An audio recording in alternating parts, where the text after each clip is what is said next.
पुराने समय की बात है। किसी राज्य में एक राजा था जिसे पेंटिंग से बहुत लगाव था।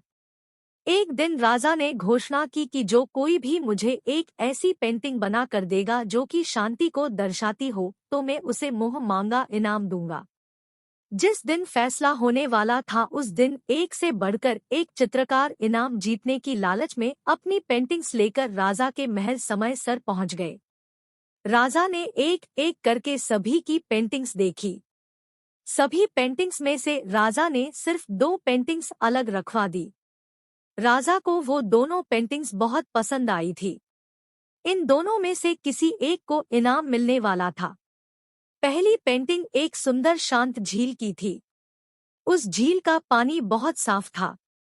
उस पेंटिंग में ऊपर नीला आसमान था और आसमान में रुई के गोलों के समान सफेद बादल थे।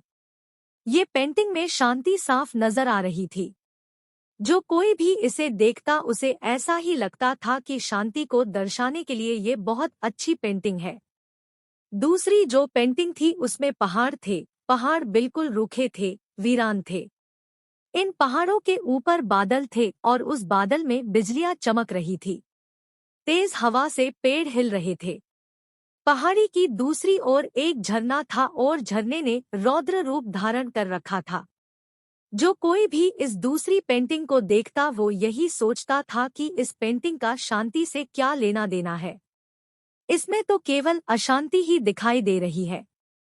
सभी को यही लगता था कि पहली पेंटिंग बनाने वाले चित्रकार को ही इनाम मिलेगा।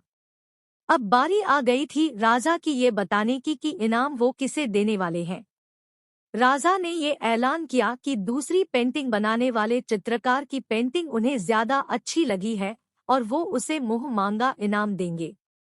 राजा की बात सुनकर सभी आश्चर्यचकित हो जाते हैं।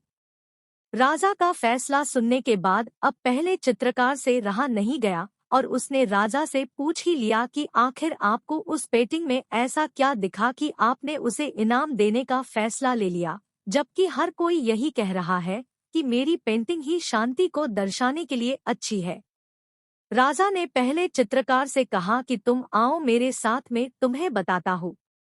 राजा उस चित्रकार को दूसरी पेंटिंग की ओर ले जाते हैं और कहते हैं, झरने के दाईं ओर हवा से एक तरह झुके हुए इस वृक्ष को देखो। वृक्ष की डाली पर बने हुए इस घोंसले को ध्यान से देखो। देखो कैसे एक चिड़िया कोमलता से, शांत भाव से अपने बच्चों को भोजन करा रही है। राजा ने वहां पर हाजिर सभी लोगों को समझाया कि शांति का मतलब ये नहीं है कि आप ऐसे स्थिति में हो जहां कोई शोर नहीं हो, कोई समस्या नहीं हो, सब कुछ अच्छा ही हो। शांति का मतलब तो ये होता है कि आप हर तरह की अव्यवस्था, अशांति के बीच भी शांत रह पाओ और अपने लक्ष्य पर ध्यान केंद्रित कर पाओ। सभी लोग अब अच्छे से समझ गए कि राजा ने दूसरी पेंटिंग को क्यों चुना।